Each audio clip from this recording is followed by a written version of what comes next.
বরাক দর্পণ studio. নমস্কার, news Barak দর্পণ studio থেকে সবাইকে আবারও স্বাগত জানাচ্ছি।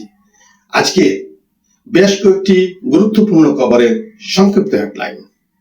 হাজীতে গরু পাচার ও মাদক চক্র নিয়ে সরব লাচিত সেনা। হজাইয়ে ভুয়া চিকিৎসক গ্রেপ্তার। সুনম ওয়াংচুকের অনশন ভঙ্গ নিয়ে নানা প্রশ্ন। ধর্মেন্দ্র প্রধানের পদত্যাগের পর অভিজিৎ দীপকের মায়ের প্রতিক্রিয়া।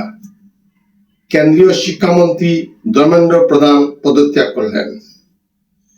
কেন্দ্রীয় মন্ত্রিসভা থেকে ইস্তফা রবিশ নেতা রবনীত সিং বিট্টুর। কানাডায় ভারতীয় তরুণীর রহস্য মৃত্যু, গ্রেপ্তার 22 বছরের যুবক। কৃষ্ণসাগরে বাণিজ্যিক জাহাজে হামলায় নিহত ভারতীয় নাবিক, তীব্র নিন্দা ভারতের। বিস্তারিত প্রতিবেদনে।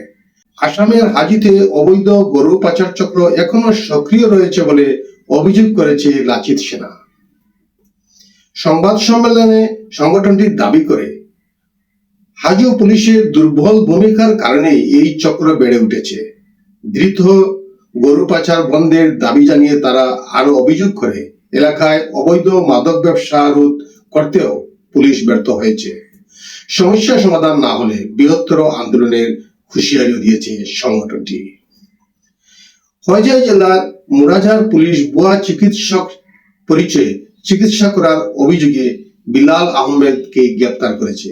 অভিযোগ, তিনি মুরাঝার বাজারের একটি ফার্মেসিতে বহু বছর ধরে চিকিৎসা করে রোগী দেখছেন এবং প্রেসক্রিপশন লিখছেন।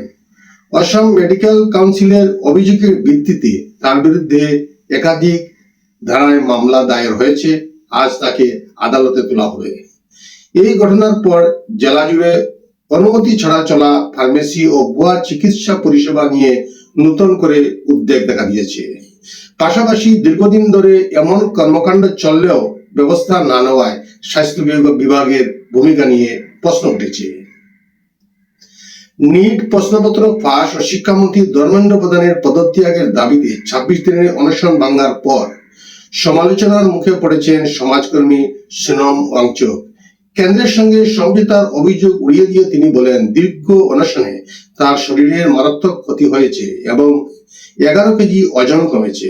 তাই অনশন ভাঙার সিদ্ধান্ত সম্পূর্ণ স্বাস্থ্যগত কারণে নেওয়া হয়েছে। এদিকে কোকরু জনতা পার্টি জানিয়েছে, সুনমের অনশন শেষ হলেও আন্দোলন থামছে না। শিক্ষামন্ত্রীর পদত্যাগের দাবিতে তাদের বিক্ষোভ ও আন্দোলন অব্যাহত থাকবে। কেন্দ্রীয় শিক্ষামন্ত্রী ধর্মেন্দ্র প্রধানের পদত্যাগের পর কোকরু জনতা পার্টির প্রতিষ্ঠাতা অভিজিৎ দীপকের মা অনিতা দীপক বলেন, ছেলেকে নিয়ে তিনি অত্যন্ত গর্বিত। অভিজিতের ওপর হামলার খবর পেয়ে খুব উদ্বিগ্ন ছিলেন এবং রাতের পর রাত ঘুমাতে পারেননি। তার কথায়, অল্প বয়সেই অভিজিৎ বড় কাজ করেছে, তাই তিনি ছেলের জন্য গর্ব অনুভব করছেন। নিট ইউজি প্রশ্ন ফাঁস ও শিক্ষা সংস্কার নিয়ে দেশ জুড়ে বিক্ষোভের মধ্যে কেন্দ্রীয় শিক্ষামন্ত্রী ধর্মেন্দ্র প্রধান পদত্যাগের ঘোষণা করেছেন। তিনি বললেন, পরীক্ষায় অনিয়মের পর সরকারের সিবিআই তদন্ত, পুনঃপরীক্ষা এবং আগামী বছর থেকে সিবিটি পদ্ধতিতে পরীক্ষা নেওয়ার সিদ্ধান্ত নিয়েছে। পাশাপাশি তিনি শিক্ষার্থীদের স্বার্থ রক্ষায় নিজের দায়িত্ব পালনের কথাও উল্লেখ করেন। কেন্দ্রীয় মন্ত্রিসভা থেকে ইস্তফা দিলেন রবিশ নেতা রবনীত সিং বিট্টু। রাষ্ট্রপতি দ্রৌপদী মুর্মুর সংবিধানের 75/2 অনুচ্ছেদে অনুযায়ী তার পদত্যাগ পত্র গ্রহণ করেছেন। জানা গেছে, 2027 সালের পাঞ্জাব বিধানসভা নির্বাচনকে সামনে রেখে রাজ্য রাজনীতিতে পূর্ণ সময় দেওয়ার লক্ষ্যেই তিনি এই সিদ্ধান্ত নিয়েছেন। 2024 সালে বিজেপিতে যোগ দেওয়া বিট্টু লোকসভা নির্বাচনে পরাজিত হলেও তাকে কেন্দ্রীয় মন্ত্রিসভায় স্থান দেওয়া হয়েছিল। এখন তাকে পাঞ্জাবে বিজেপির অন্যতম মুখ হিসাবে সামনে আনার সম্ভাবনা জোরদার। কানাডার এডমন্টনে 23 বছর বয়সী ভারতীয় তরুণীর দমনপ্রীত কৌরের রহস্যজনক মৃত্যুর ঘটনায় চাঞ্চল্য ছড়িয়েছে। 9 জুলাই গুরুতর আহত অবস্থায় উদ্ধার হওয়ার পর 12 জুলাই হাসপাতালে তার মৃত্যু হয়। তদন্তে জানা গেছে, তাকে শ্বাসরুদ্ধ করে হত্যা করা হয়েছে। এ ঘটনায় 22 বছর বয়সী রিতীশ কুমারকে গ্রেপ্তার করে হত্যার মামলা দায়ের করেছে এডমন্টন পুলিশ। প্রাথমিকভাবে ঘটনাটি গার্হস্থ্য হিংসা বা ঘনিষ্ঠ সঙ্গীর হাতে সংগঠিত হত্যাকাণ্ড বলে সন্দেহ করা হচ্ছে। কৃষ্ণসাগরে 18 জুলাই বাণিজ্যিক জাহাজে হামলায় এক ভারতীয় নাবিক নিহত হয়েছে। ঘটনার তীব্র নিন্দা জানিয়েছে ভারত সরকার।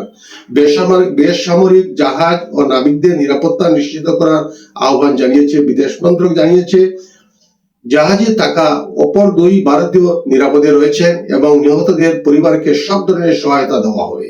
পাশাপাশি আন্তর্জাতিক নৌ চলাচলের নিরাপত্তা বজায় রাখতে সব পক্ষকে আন্তর্জাতিক আইন মেনে চলার আহ্বান জানিয়েছে নয়াদিল্লি।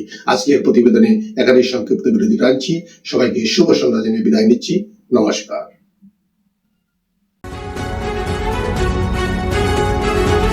न्यूज़ बोरा दर्पण स्टूडियो।